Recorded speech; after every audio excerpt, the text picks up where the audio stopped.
Оно што може да се забележи е во една прилично поголема општина, како Гевгелија, имаме еден јавен обвинител. И сега, како на сите нас, и на него може да му се случи боледување, не дај Боже, смртен случај, друга спреченост да врши работа за која што има надлежност. И во таков случај сметам дека ваквата норма е добра за да може начелото на ефикасност во обвинителството сепак да биде запазено.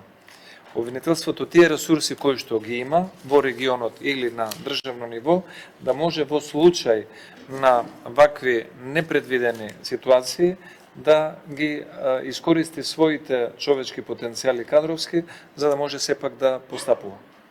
Ја имам предвид состојбата во јавното обвинителство општо на генерално ниво. И впрочем и од дебатите кои што ги имавме изминатиот период, па вклучително и јавната расправа, вклучително и коментарите на самите јавни обвинители, сите ние овдека знаеме во просторијава и надвор од неа дека тие се соочуваат со сериозен недостаток и во човечки ресурси, во материјални ресурси и така натаму, и се што ние носиме како законски решенија треба да оди во насока на тоа подобрување, без оглед на власти, опозиција и така натаму.